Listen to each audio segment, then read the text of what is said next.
Ready करें। तो आज जो चैप्टर हम लोग स्टार्ट करने वाले हैं हिस्ट्री का थर्ड और फोर्थ चैप्टर, एक ट्रिक से, एक फन फैक्ट और एक वेब सीरीज के हिसाब से। जैसे आप लोग वेब सीरीज देखते हैं उसी तरीके से हिस्ट्री का मजा लीजिए। तो अभी तक आपने मेरा पहला वीडियो नहीं देखा है हिस्ट्री का, तो लिंक डिस्क्रिप्शन में दे देंगे, पहले आप उसको देख के आइए। फिर second chapter growth of nationalism, क्योंकि जब तक सीक्वेंस नहीं समझिएगा तब तक समझ में नहीं आएगा कि ईस्ट इंडियन कंपनी क्यों आया, क्वीन का क्या रोल था, लिट्टन कौन थे, रिपन कौन थे। और उसके बाद मैं थर्ड चैप्टर पे आया। मतलब हुआ क्या था, जहां तक हम लोग कहानी को स्टॉप किए थे याद कीजिए कि आईएनसी, इंडियन नेशनल कांग्रेस, क्या चीज, जैसे कि आपको पीछे बैकग्राउंड में दिख रहा होगा, इंडियन नेशनल कांग्रेस जो 1885 में 28 दिसंबर 1885 इंडियन नेशनल कांग्रेस बन चुका था। और ये जो इंडियन नेशनल कांग्रेस था जो 72 लोगों को लेकर बनाया गया, क्योंकि ब्रिटेन जानता था करना तो कुछ नहीं है, करना तो हमको कुछ नहीं है, बना देते हैं खाली सुनेगा। तो उस समय के जनरल सेक्रेटरी जो थे Allan Octavian Hume general secretary थे। और आप लोग को पता है प्रेसिडेंट कौन थे, हाँ, W C Banerjee. W C Banerjee कौन थे, प्रेसिडेंट थे। और जनरल सेक्रेटरी कौन थे, एलन एक्टेवियन ह्यूम। तो आईएनसी तो बन गया, पर आईएनसी को हम दो तरीका से पढ़ेंगे। मतलब जो पार्टी बना इंडियन नेशनल कांग्रेस, जो पूरा इंडियन का बात सुनेगा। अब देखो सबका फीलिंग बढ़ते गया, चलो ब्रिटेन से अब कोई बात सुनने वाला है, हमारा इंडियन बात सुनेगा। That is called INC, Indian national Congress. तो एक तरफ ध्यान से समझना कॉन्सेप्ट को, एक तरफ है मॉडरेट और दूसरी तरफ है एक्सट्रीमिस्ट। अब ये मॉडरेट क्या है, एक्सट्रीमिस्ट क्या है, मतलब हुआ क्या, जैसे 72 लोगों को लेकर ग्रुप बनाया गया, जहां एक तरफ हम लोग क्या बोले मॉडरेट और दूसरी तरफ क्या बोले एक्सट्रीमिस्ट। मॉडरेट वो लीडर लोग थे, मतलब इंडियन नेशनल कांग्रेस में दो तरह का पार्टी बन रहा है आपस में, यही दोनों आपस में जाके भिड़ जाएगा, जिसका फायदा फिर उठा लेगा ब्रिटेन, और कहीं ना कहीं फिर महात्मा गांधी आएंगे। तो एक सीरीज के हिसाब से कहानी को सजाते हैं। तो ये जो मॉडरेट बना, मॉडरेट के जो लीडर थे, अकॉर्डिंग टू न्यू सिलेबस के हिसाब से हम लोग पढ़ेंगे। हम हर लीडर का नाम नहीं बताएंगे, जो एग्जाम में आएगा उसी का नाम पढ़ना है। तो मॉडरेट जो था या मॉडरेट के जो लीडर थे, जैसे दादा भाई नौरोजी, जैसे आपको पता है, सुरेंद्र नाथ बनर्जी, और बताओ गोपाल कृष्ण गोखले, ये कुछ मॉडरेट लीडर थे। और वही दूसरी तरफ एक्सट्रीमिस्ट लीडर, एक्सट्रीमिस्ट सोच वाले, लड़ो या मारो। एक तरफ लाल बाल पाल, लाला लाजपत राय, बाल गंगाधर तिलक, बिपिन चंद्रा पाल, ये लोग एकदम बैक वेंचर लोग, एकदम भैया हमको मारा है। मतलब आप इमेजिन कीजिए अगर आपके क्लास में आके कोई आपको मारे तो लाल बाल पाल गुस्सा होगा, हम भी मारेंगे छोड़ेंगे नहीं। वही दूसरी तरफ एक्सट्रीमिस्ट, एक्सट्रीम सोच के, वही मॉडरेट टॉपर लोग, क्लास में जैसे टॉपर लोग होता है, इन लोगों को अगर कोई मार दे तो इन लोग को मतलब नहीं, लोग बोला चलो सॉरी बोलवा दो। तो उसी तरीके से मॉडरेट था। मॉडरेट इस सब पे बिलीव नहीं करता था, मॉडरेट 3P पे बिलीव करता था। 3P क्या होता है भैया, पिटीशन, प्रेयर, प्रोटेस्ट। जैसे आपका सिलेबस में पिटीशन, प्रेयर, प्रोटेस्ट के ऊपर काम करता था। कि मॉडरेट जैसे आईएनसी बना तो मॉडरेट सबसे पहले एग्रेसिव था, एक्सट्रीमिस्ट नहीं था उस समय। अब मॉडरेट क्या था, मॉडरेट को जैसे बनाया गया तो ये जो 72 लोग थे, समझिए कहानी को, ये जो 72 लोग थे ये हाईली एडुकेटेड थे। कैसे थे, हाईली एडुकेटेड। अब इतना ज्यादा पढ़ा लिखा था कि नॉर्मल कल्चर से मीट अप नहीं कर पाता था।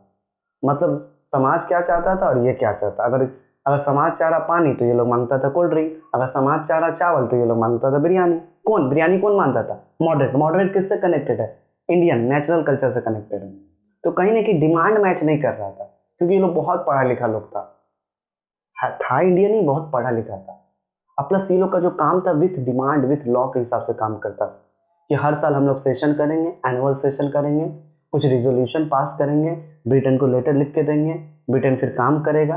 क्योंकि मॉडरेट का सोच में कहीं ना कहीं बैठा हुआ था कि भैया अगर ब्रिटेन रहेंगे तो हम लोग का भी डेवलपमेंट होगा, उसको रहने दो, उसको रहते हुए हम लोग सब अपना काम कराएंगे, बिना दंगा बिना लड़ाई का काम होगा। टॉपर वाला हिसाब कि रहने दो, अगर अच्छा हमसे भी बड़ा टॉपर है तो उसको क्लास में रहने दो, वो हम लोग को सबको अच्छा रास्ता दिखाए। तो ब्रिटेन के रहने दो, उसके साथ हम लोग सब कुछ करेंगे। ये किसका सोच था, मॉडरेट का। मॉडरेट के कुछ लीडर है, जो एक तरफ दादा भाई नौरोजी, एक तरफ सुरेंद्र नाथ बनर्जी, और तीसरी तरफ गोपाल कृष्ण गोखले। ये लोग मॉडरेट लीडर थे, इनकी सोच मॉडरेट वाला था। कहा जाता है अगर मॉडरेट अगर नहीं रहता, एक्सट्रीमिस्ट डायरेक्ट आता, तो उसी समय हम लोग का देश में और कुछ अच्छा होता। पर ऐसा नहीं है, कहीं ना कहीं टॉपर कुछ अच्छा काम करके जाता है अपने क्लास के लिए, वो एक अवेयरनेस फैला देता है अपनी स्टडी के थ्रू, देखो ऐसा ऐसा हो रहा है, ऐसा ऐसा हो रहा है। उसी तरीके से मॉडरेट ने भी बड़ा अच्छा काम किया, बहुत ज्यादा अवेयरनेस को फैलाया। जिस तरीके से अगर आप कॉन्सेप्ट समझेंगे आपके सिलेबस के हिसाब से, तो दादा भाई नौरोजी जिसको grand old man of India कहा जाता था। इन्होंने बताया ड्रेन ऑफ वेल्थ कि भैया यहाँ का कॉटन लेके, यहाँ का इंडिगो लेके, यहाँ का रॉ मटेरियल खरीद के ये लोग ब्रिटेन ले जा रहा है, वहाँ से कपड़ा बना रहा है, फिर वापस यहीं बेच रहा है। This is called drain of wealth. पहले इंडियन को नहीं पता था इससे ड्रेन ऑफ वेल्थ क्या है। कहीं ना कहीं ब्रिटिश के इकोनॉमी को एक्सपोज किया कौन? दादा भाई नौरोजी, हाईली एजुकेटेड, ये तो मॉडरेट लीडर थे, तो ड्रेन ऑफ वेल्थ इन्होंने लाया। बॉम्बे एसोसिएशन को इन्होंने फॉर्मेशन किया, पढ़ेंगे अभी हम लोग। उसके बाद अगर बात करें दूसरे मॉडरेट लीडर के, तो गोपाल कृष्ण गोखले।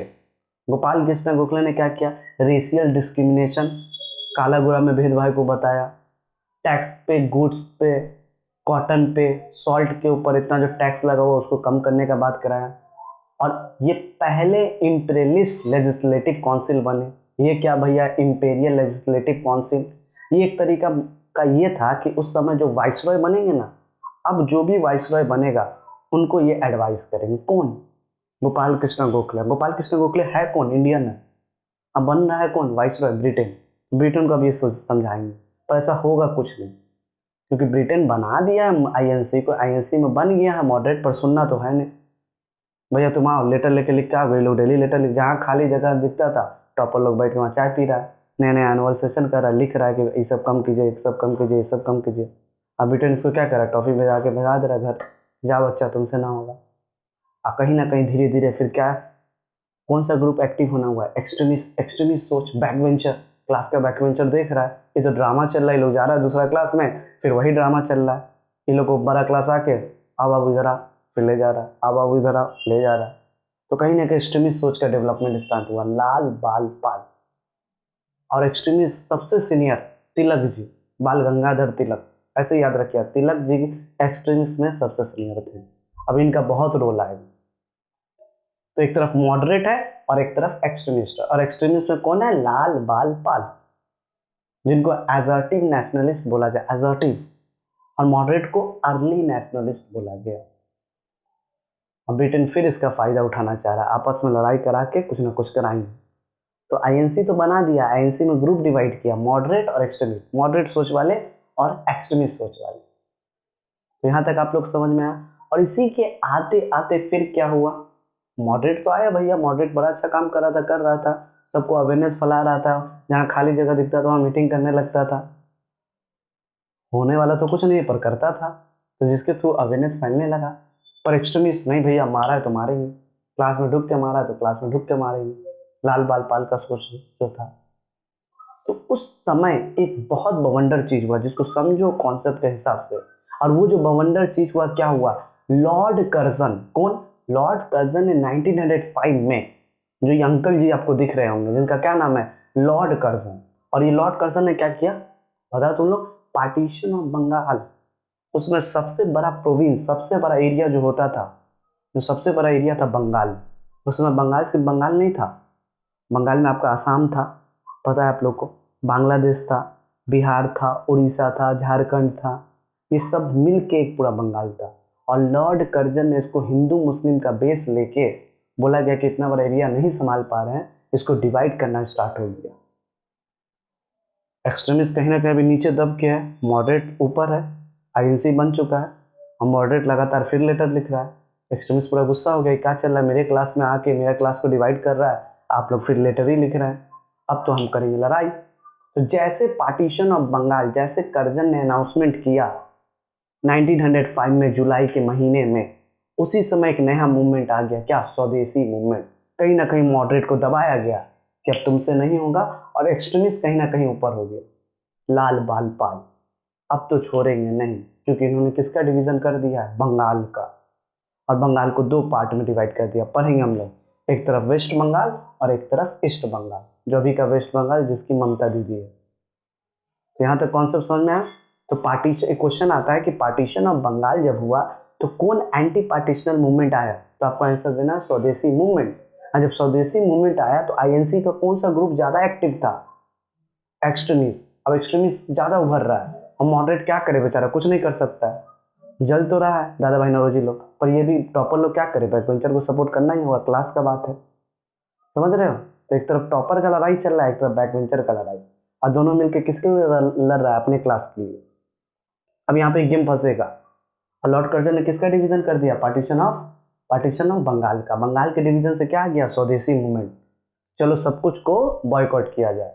और ये स्वदेशी मूवमेंट इतना आगे तक बढ़ा कि यहाँ पे धोबी से लेके लोअर कास्ट से लेके हायर कास्ट हर कोई स्वदेशी मूवमेंट को सपोर्ट किया, एक्सट्रीमिस्ट को सपोर्ट किया। स्वदेशी को सपोर्ट किया मतलब एक्सट्रीमिस्ट को सपोर्ट किया। और उस समय तो मॉडरेट को सपोर्ट नहीं करता था, क्योंकि डिमांड ही मैच नहीं करता था। ये लोग इतने पढ़े लिखे थे कि नॉर्मल से मैच ही नहीं हो पा रहा था। ये लोग अलग ही डिमांड कर रहा था, एनुअल सेशन करता था, होने वाला तो कुछ नहीं, खाली कर रहा था। तो कहीं ना कहीं एक्सट्रीमिस्ट के आने से मूवमेंट और तेज बढ़ा। और उसके बाद हम पढ़ेंगे ये लोग आपस में लड़ लिए, सूरत स्प्लिट क्या था, बनारस सेशन क्या था, कलकत्ता सेशन क्या था, वो लोग आपको थर्ड वेब सीरीज में मिलेगा, हिस्ट्री के थर्ड वेब सीरीज में। तो आज का कॉन्सेप्ट क्लियर हुआ, क्या ये पढ़ने वाले हैं? तो अब आज के जो वीडियो में आपको मिलेगा सब मॉडरेट के कुछ लीडर और एक्सट्रीमिस्ट के कुछ leader according to new syllabus के हिसाब से पढ़ाएंगे। बस जितना आएगा उतना ही पढ़ेंगे, उसका कंट्रीब्यूशन आज आपको इस चैप्टर में पढ़ना है। तो चलिए शुरू करते हैं।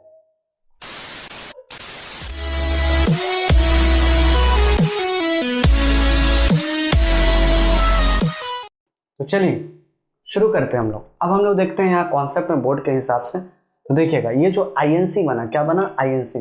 तो आईएनसी दो पार्ट में, आईएनसी के अंदर दो ग्रुप बनना स्टार्ट हुआ।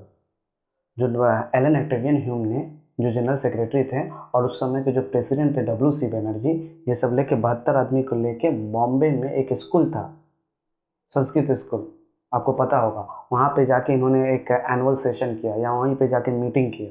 और इस मीटिंग में बहुत पढ़े लिखे इंसान थे तो इंडियन, पर हाईली एडुकेटेड, बहुत ज़्यादा पढ़ा लिखा। इतना पढ़ा लिखा नहीं होना चाहिए कि आदमी नॉर्मल इंसान के फीलिंग को ना समझ पाए। आप जब एडमिनिस्ट्रेशन में जाइए तो आपको समझना होगा, बिहार में रहे या बंगाल में या उड़ीसा में या झारखंड में या उड़िया, जो भाषा हो सब जानना होगा आपको, तभी आप किसी पब्लिक से कनेक्ट कर सकते हैं। उसी तरीके से जब मॉडरेट आईएनसी में मॉडरेट था, तो मॉडरेट में बहुत पढ़ा लिखा इंसान लोग था, बहुत ज़्यादा एडुकेटेड था, जो नॉर्मल मास कनेक्शन से मेंटेन नहीं कर पाता था कि लोगों की सोच क्या है और ये क्या सोच। और अगर ध्यान से देखें तो मॉडरेट के अंदर कौन आता है, अर्ली नेशनलिज्म। कहीं ना कहीं मॉडरेट हम लोग क्या बोलते थे, early nationalism. Whereas extremist को क्या बोला गया, असर्टिव नेशनलिज्म। और एग्जाम का क्वेश्चन है कि कौन ऐसा लीडर है जिसको who is called father of assertive nationalism, तो आपका आंसर देना क्या, बाल गंगाधर तिलक। और एक्सट्रीमिस्ट के सबसे महान गुरु कहा जाता था बाल गंगाधर तिलक को। तो who is called father of extremist assertive nationalism, तो आपको देना है बाल गंगाधर तिलक। तो हम दो ग्रुप में पढ़ेंगे, आईएनसी दो पार्ट में डिवाइड होगा, आगे जाके देख रहे हैं, एक तरफ मॉडरेट तो एक तरफ एक्सट्रीमिस्ट। दोनों दो चैप्टर को एक साथ क्रिस्टल क्लियर सजा के हटा देते हैं। हिस्ट्री ऐसे ही पढ़ा जाता है, ऐसे ही पढ़ेंगे। अर्ली नेशनलिज्म कौन है, मॉडरेट। असर्टिव नेशनलिज्म कौन है, एक्सट्रीमिस्ट। पहला क्वेश्चन कंप्लीट हुआ भैया। मॉडरेट का पीरियड कहां से कहां तक चला, तो जब आईएनसी बना, आईएनसी जब बना उसके बनने से लेके 1905 तक ये चला। और 1905 में कुछ गजब हो गया, कुछ गजब क्या उसको बीच में रखे अभी बताते हैं। 1905 के बाद आ गया एक्सट्रीमिस्ट, मॉडरेट को दबना पड़ा, टॉपर आपके क्लास के दब गए और बैक बेंचर उठ के चले आए, क्योंकि आप स्कूल में हो गया लड़ाई, दो क्लास के बीच लड़ाई हुआ। पहले मॉडरेट बॉस बन के था, मॉडरेट कुछ करता नहीं था, बाद में एक्सट्रीमिस्ट बॉस बना। तो ऐसा क्या हुआ कि एक्सट्रीमिस्ट बॉस बना और टॉपर को बैक बेंचर को सपोर्ट करना पड़ा, मॉडरेट को एक्सट्रीमिस्ट को सपोर्ट करना पड़ा। ऐसा क्या हुआ, तो देखिए अब मॉडरेट के जो famous leader according to new syllabus के हिसाब से पढ़ रहे हैं हम लोग, DKS, दादा भाई नौरोजी, गोपाल कृष्ण गोखले और सुरेंद्र नाथ बनर्जी। जैसा कि दादा भाई नौरोजी को जानते होंगे आप लोग, grand old man of India कहा जाता है दादा भाई नौरोजी को। और गोपाल कृष्ण गोखले, इनके बारे में भी आप अच्छे से जानते होंगे। लेजिस्लेटिव इंपेरियलिज्म लेजिस्लेटिव काउंसिल थे, इंडियन सर्विस के मेंबर थे, ये सब पढ़ेंगे अभी। Surendra Nath Banerjee who is called first ICS civil service examination को निकालने वाले पहले इंसान इंडियन कौन थे, जो अभी का UPSC एग्जाम है कलेक्टर का, जो सबसे पहला इंडियन जो कलेक्टर को निकाला था, बहुत उस समय हार्ड एग्जाम, अभी भी हार्ड ही है। Surendra Nath Banerjee is the first ICS। उसके बाद अगर हम बात करें तो ये जो मॉडरेट तो था, मॉडरेट उतना कुछ करता नहीं था। ठीक उसी तरीके से आपके क्लास का अगर टॉपर है उसको लड़ाई में कूदा दीजिए तो कुछ करेगा नहीं, तो ये लोग कुछ करता नहीं था। बस एक चीज़ अच्छा किया, बार बार हम बोले, अवेयरनेस फैला दिया, बाकी सब क्लास में फैला दिया कि देखो यार 12 वाला ठीक नहीं कर रहे, 10 के साथ 12 वाला ठीक नहीं कर रहा, सबको फैला रहा है। इनका मेन एम क्या था, एनुअल सेशन करते थे, हर साल एक सेशन चलता था, जहाँ खाली जगह दिखता था वहाँ बैठ के चाय पीना स्टार्ट, रिपोर्ट लिखना स्टार्ट, ब्रिटेन को भेजना स्टार्ट, रिजोल्यूशन पास करते थे, लिखते थे कि सुनिए टैक्स को कम कीजिए, एग्रीकल्चर को कम कीजिए, कॉटन का दाम कम कीजिए, इसका दाम कम कीजिए, ब्रिटेन को तो सुनना है नहीं। उसके बाद 3P जो आपके सिलेबस में है, petition, prayer, protest, petition, prayer, protest, demand with law, हम सारा काम करेंगे पर डिमांड विथ लॉ। कहीं ना कहीं मॉडरेट सोचता था कि अगर ब्रिटेन रहेगा तो हम लोग का भी डेवलपमेंट होगा, इन लोग को रहने दो। पर ग्रुप में तो सब एक तरह का नहीं ना, वहीं से तो एक्सट्रीमिस्ट बनेगा कि नहीं मरो या मारो, जो हम लिखे ऐसे नहीं चलेगा। तो पिटीशन, प्रेयर, प्रोटेस्ट के ऊपर काम करते थे, डिमांड विथ लॉ काम करते थे। और कहीं ना कहीं मॉडरेट फेल होने के कारण ये भी था कि इनका सोच मैच नहीं कर रहा था नॉर्मल पीपल से। नॉर्मल पीपल को चाहिए क्या, पानी, तो ये लोग क्या मांगे, कोल्ड ड्रिंक। नॉर्मल पीपल को चाहिए चावल, खाना वाना खाने के, ये लोग फरमाइश कर रहा है बिरयानी का, और प्लस ब्रिटेन तो सुन ही नहीं रहा। तो किसी को समझ में नहीं आ रहा कर रहा है, जहाँ खाली जगह दिख रहा है वहाँ जहाँ बैठ के चाय पीना स्टार्ट, चल टॉपर लोग आपस में बात किए, लेटर बनाते हैं, हेडमास्टर को देंगे, लेटर बनाते हैं, हेडमास्टर को देंगे, लेटर बना, हेडमास्टर सुनने वाला है नहीं। हेडमास्टर कब सुनेगा, जब बैक बेंचर एग्रेसिव होगा। बैक बेंचर है कौन, एक्सट्रीमिस्ट। कौन कौन, लाल बाल पाल, तीनों एक सीट पर बैठे हुए हैं। होगा ड्रामा कुछ, इन दोनों के बीच की लड़ाई का कोई फिर से ब्रिटेन फायदा उठाएगा। ब्रिटेन हमेशा से फायदा उठाया, यहाँ भी फायदा उठाएगा। तो देखिए हुआ क्या कि बड़ा अच्छा आईएनसी बन चुका था, आराम से लेटर लिखा जाता था, अवेयरनेस को फैलाया जाता, सब कुछ काम होता था।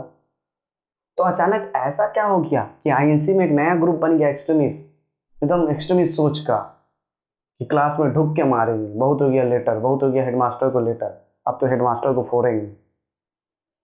तो वो सोच का कौन था, एक्सट्रीमिस्ट। एक्सट्रीमिस्ट का लीडर देखिए लाल बाल पाल।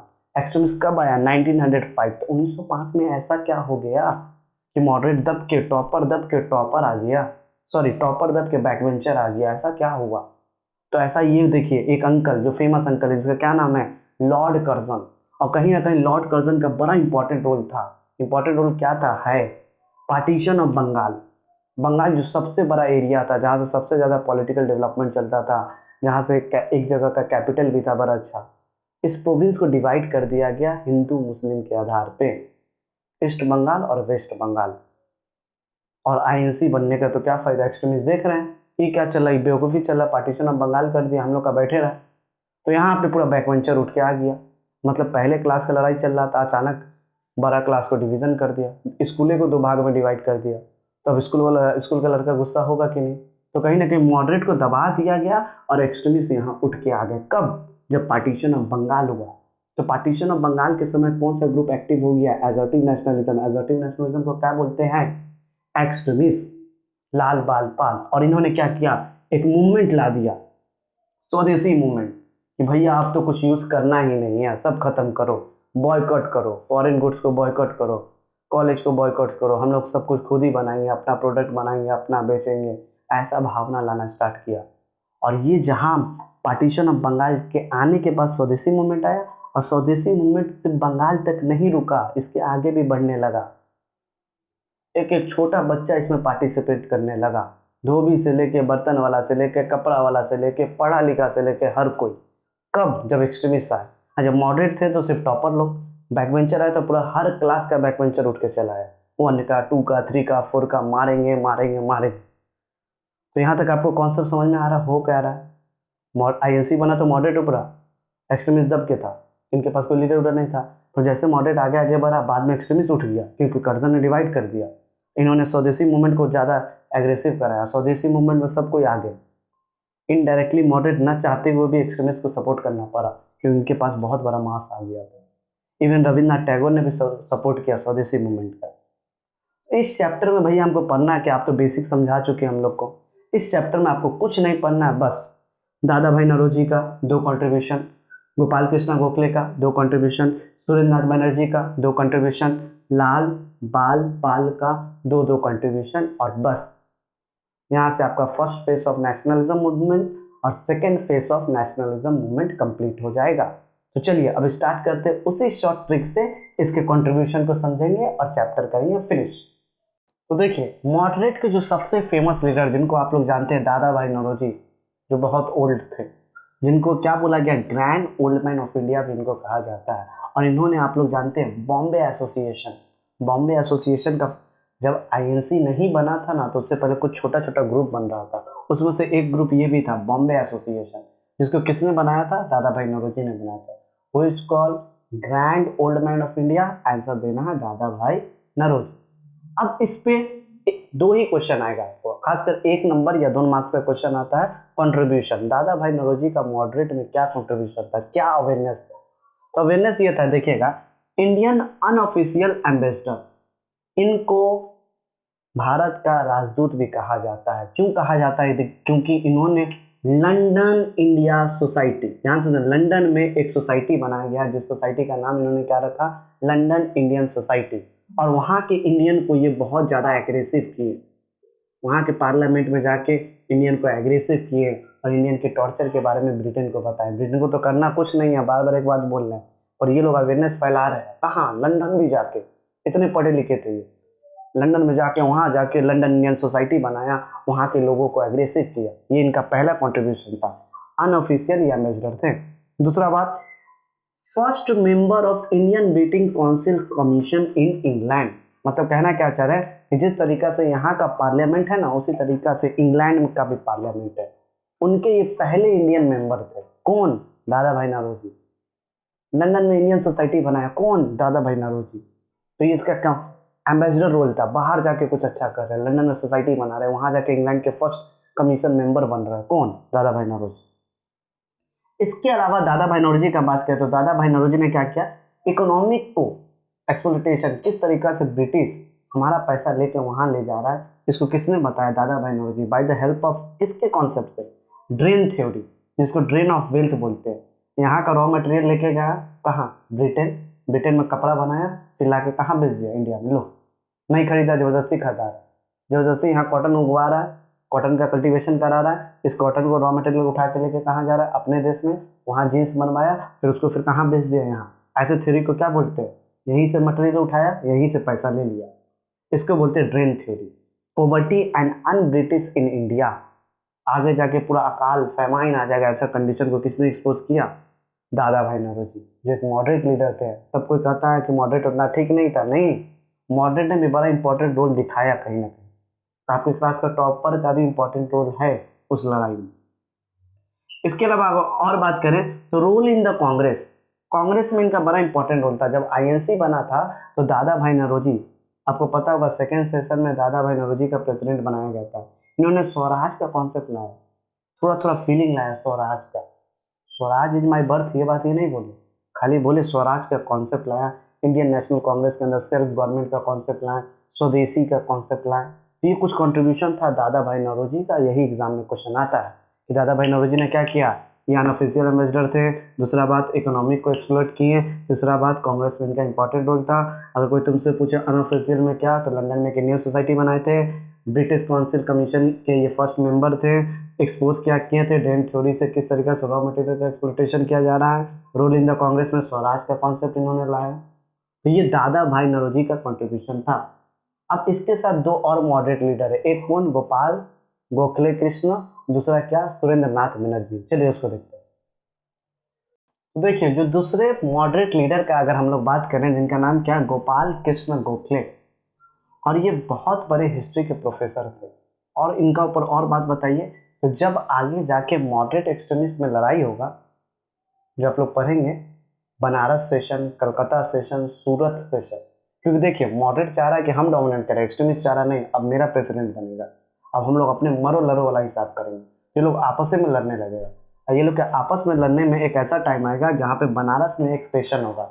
जैसा आप याद कीजिए, हम हमेशा बोले हैं कि हर साल आईएनसी एक सेशन करता था, एनुअल सेशन। इस बार बनारस में सेशन हुआ, और उस समय के फेमस प्रेसिडेंट कौन थे? गोपाल कृष्ण गोखले।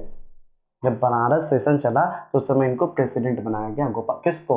गोपाल कृष्ण गोखले। तो यहाँ तक समझ में आ गया। इसके अलावा इनका, गोपाल कृष्ण गोखले का क्या कंट्रीब्यूशन था, तो ध्यान से देखिएगा। ये बड़ा अच्छा काम कर रहे थे। क्या काम कर रहे थे? ब्रिटिश आर्मी के ऊपर टैक्स को कम कर रहे थे। जितना खर्चा हो रहा था उसको कम करो, फजूलती खर्चा बंद करो। दूसरा क्या, सबसे इंपॉर्टेंट, रेशियल डिस्क्रिमिनेशन। ये क्या होता है? काले गोरे में जो शुरू से भेदभाव था, खासकर साउथ अफ्रीका में जो काला गोरा का भेदभाव था, इवन इन्होंने रेशियल डिस्क्रिमिनेशन को इतना अच्छा समझाने के लिए महात्मा गांधी का भी हेल्प किया। कहाँ? साउथ अफ्रीका जाके लड़ाई लड़े, मदद की। कौन? रेशियल डिस्क्रिमिनेशन कौन मदद किए? गोपाल कृष्ण गोखले। इन्होंने टैक्स कम किया, किसके ऊपर? कॉटन के ऊपर और साल्ट के ऊपर, कि भैया टैक्स कम करो, इसके एक्सपेंडिचर को बढ़ाओ, टैक्स को कम करो और बढ़ाओ और दो सबको। उसके अलावा सबसे इंपॉर्टेंट, इंपीरियलिज्म लेजिस्लेटिव काउंसिल। अब ये क्या होता है भैया? इनके ये पहले मेंबर थे या फर्स्ट मेंबर थे, किनके? Imperialism legislative council. कौन थे? Gopal Krishna Gokhale.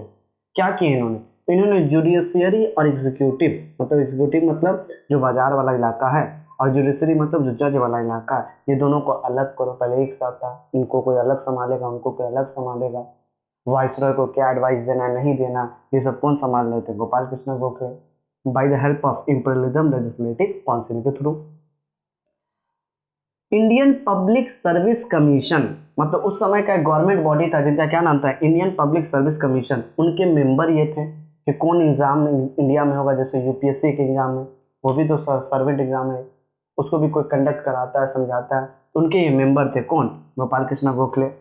Servant of Indian society, Indian society के सर्वेंट, जहाँ पे सरकारी काम को संभालेगा, उनके भी मेंबर कौन थे? गोपाल कृष्ण गोखले। तो कहीं ना कहीं गोपाल कृष्ण गोखले जो मॉडरेट के लीडर थे, पर इनका भी बड़ा इंपॉर्टेंट होता है। क्या क्या याद करो, बोलो तुम लोग। इंपीरियलिज्म लेजिस्लेटिव काउंसिल को संभाल रहे थे, कॉटन टैक्स का सॉल्ट को कम कर रहे थे, रेशियल डिस्क्रिमिनेशन में इंपॉर्टेंट रोल था, इंडियन पब्लिक सर्विस कमीशन के मेंबर भी थे, सर्वेंट ऑफ इंडियन सोसाइटी भी थे, और बनारस सेशन के प्रेसिडेंट भी रहे। कौन? मॉडरेट लीडर, जिनका नाम क्या था? गोपाल कृष्ण गोखले। अब लास्ट बच गया क्या? WC बनर्जी की SN बनर्जी। SN बनर्जी जो पहले यूपीएससी एग्जाम को क्लियर किए थे, जो कलेक्टर बने थे और आसाम को संभाले थे। तो चलिए उसको भी देख लेते। तो चलिए देखते हैं अब मॉडरेट के तीसरे लीडर, जिनका क्या नाम था? सुरेंद्र नाथ बनर्जी। और सुरेंद्र नाथ बनर्जी के बारे में क्या बताएं? ये बड़े शिद्दत से पढ़ाई किए, इतने शिद्दत से पढ़ाई किए कि first Indian civil service examination, जो कलेक्टर का एग्जाम होता है, उसको पहले ही इंडियन थे जो कलेक्टर बने, जो इस एग्जाम को निकाल दिए, वो भी इंग्लैंड जाके। इंग्लैंड का मूर्ति बन, पहला इंडियन जो एडमिनिस्ट्रेटिव को संभालेगा। खास आसाम के एडमिनिस्ट्रेटर भी थे उस समय के। कौन? सुरेंद्र नाथ बनर्जी। भैया अपना इंडियन है, अगर आपके घर में कोई कलेक्टर बन जाए तो क्या होगा? छोटे भाई को तो फीलिंग आएगा कि हम भी कलेक्टर बनेंगे। उसी तरीके से जब हमारे इंडियन में पहली बार ये क्वालिफाई किया तो इंडियन को फीलिंग आने लगा। कैसा? तो देखिएगा ध्यान से, इन्होंने एजुकेशन के ऊपर और जर्नलिस्ट के ऊपर बड़ा इंपॉर्टेंट काम किया। इनके कंट्रीब्यूशन में देखो ध्यान से, तो इन्होंने इंडियन एसोसिएशन को बनाया। याद कीजिए वो पॉइंट, जब आईएनसी नहीं बना था तो छोटा छोटा ग्रुप इन्वॉल्व हो रहा था, उठ रहा था। उसमें से एक बॉम्बे एसोसिएशन था, है ना? बॉम्बे एसोसिएशन, ब्रह्मो समाज, प्रार्थना समाज, ये तब समाज बन रहा था। तो एक इंडियन एसोसिएशन को किसने बनाया? सुरेंद्र नाथ बनर्जी ने बनाया। इंडियन नेशनल कॉन्फ्रेंस किसने किया? सुरेंद्र नाथ बनर्जी ने किया। देखो एसोसिएशन रहता तो आंसर देते सुरेंद्र नाथ बनर्जी, कॉन्फ्रेंस रहेगा तो आंसर देंगे सुरेंद्र नाथ बनर्जी, अगर एसोसिएशन रहता तो आंसर देते दादा भाई नौरोजी। पॉलिटिकल आइडिया, इनका एक बंगाली नाम का न्यूज़पेपर आर्टिकल आता था, हर वीकली आर्टिकल था, और उसमें ये पब्लिक ओपिनियन लेते थे। किसका? बंगाल का, कि क्या ओपिनियन है, ये लोग क्या ब्रिटेन के बारे में सोच रहे हैं, कैसे क्या किया जाए। क्योंकि देखो ये एडमिनिस्ट्रेटर लेवल पे थे, तो एडमिनिस्ट्रेटर लेवल पर सोचता है इंसान, जब उसके घर जाए उसके बातों से क्या सोच रहा है, क्या नहीं सोच रहा है, क्या आगे करना चाहिए, क्या नहीं करना चाहिए। अब ऐसा थोड़ी ना कलेक्टर है तो बैठ जाएंगे तान के, हम तो कलेक्टर, हम नहीं जाएंगे। तो पहले इंडियन सिविल सर्विस एग्जाम निकालने वाले थे कौन? निकाल ही दिए। निकालने वाले क्या थे? जिनका नाम क्या था? सुरेंद्र नाथ बनर्जी। तो यहाँ तक आप मॉडरेट के 3 लीडर और तीनों का 2-2 कंट्रीब्यूशन एग्जाम में आता है। अब हम लोग देखते हैं एक्सट्रीमिस्ट के 3 लीडर और उनका 3 कंट्रीब्यूशन। तो चलिए देखते हैं किस तरीके से बैक वेंचर लाल बाल पाल और उनका कंट्रीब्यूशन क्या क्या था। तो देखिएगा, पहला क्या? बाल गंगाधर तिलक, जो एक्सट्रीमिस्ट के सबसे बड़े माने जाते थे। इनको फादर ऑफ एजर्टिव नेशनलिज्म कहा गया। फादर, आपको याद है ना, मॉडरेट को अर्ली नेशनलिज्म कहा गया और एक्सट्रीमिस्ट को एजर्टिव नेशनलिज्म। क्या उनके ये फादर थे? मतलब कहीं भी मॉडरेट को अगर प्रेसिडेंट बनाना होगा तो सबको तिलक को आगे खड़ा कर देता था कि आप ही बनिए, आप सीनियर है, आप चाचा बनिए, आप ही संभालिए। He is called father of assertive nationalism. कौन? बाल गंगाधर तिलक। इसके बाद में इन्होंने कल्ट पैट्रियोटिज्म का काम किया, मतलब इन्होंने बहुत अच्छा डेवलपमेंट एक्सट्रीमिस्ट के अच्छे सोच तक लेके गए। एकदम ये रहते तो सब कोई एग्रेसिव रहता था। अब इनका क्या कंट्रीब्यूशन है, दो कंट्रीब्यूशन आएगा। तो पहला देख लो, डिमांड फॉर स्वराज, पहली बार स्वराज के ऊपर इन्होंने काम किया। Swaraj is my birth rights and I shawl have it, Swaraj मेरा जन्म अधिकार है और मैं इसको लेके रहूंगा। इसके ऊपर किसने काम किया, इसके ऊपर किसने काम किया, स्वराज के ऊपर बाल गंगाधर तिलक। इसके अलावा नेशनलिज्म का भावना इन्होंने शुरू से लाया और इन्होंने बहुत ज़्यादा फायदा उठाया ग्रुप का। खासकर जब फेस्टिवल होता था, जैसे गणपति फेस्टिवल में सबको अवेयरनेस करते थे, शिवाजी फेस्टिवल में सबको अवेयरनेस करते थे, सबको जागरूक करते थे, मारो या मारो, ब्रिटेन से लड़ना है। और इन्होंने एक फेमस बुक लिखा था जिनका क्या नाम था, गीता रहस्य। ये आता है एग्जाम का क्वेश्चन में कि गीता रहस्य को किसने लिखा, आपका आंसर होगा एक्सट्रीमिस्ट के सबसे फेमस बाल गंगाधर तिलक। इसके अलावा अगर बात करें तो होम रूल लीग बनाया इन्होंने, कहाँ, पुणे में, कहाँ, अब पुणे में। वहाँ ब्रिटिश के खिलाफ इन्होंने पहली बार सेल्फ गवर्नमेंट को बनाया कि अब सेल्फ गवर्नमेंट का राज चलेगा, बहुत हो गया ब्रिटेन का राज। कहाँ, पुणे में, home rule league, self government. और इनको four runner of Gandhi ji भी कहा जाता है, गांधी जी के हिसाब से चलते थे, उनके आदर्श को ये मानते थे। कौन, बाल गंगाधर तिलक। ये एजर्टिव नेशनलिज्म का पहला पॉइंट था। तो अब इनके पास किस लीडर की बात करेंगे, आप लोग जानते हैं, बाल गंगाधर तिलक। इसके बाद चलिए रेडी कर देखिए, अब जिसका बात कर रहे हैं वो कौन है, बिपिन चंद्र पाल। जिन बिपिन चंद्र पाल के ऊपर तो कंट्रीब्यूशन नहीं आना चाहिए, पर आ गया तो क्या लिखे भैया। तो देखिए, ही is called father of revolutionary thought of India. ये बहुत ज़्यादा रिवोल्यूशन थॉट के थे, ये एक प्रोफेसर के थे, पढ़े लिखे इंसान थे, एग्रेसिव थे, जहाँ जाते थे सबको एकदम क्रांतिकारी बना देते। तो कौन, बिपिन चंद्र पाल।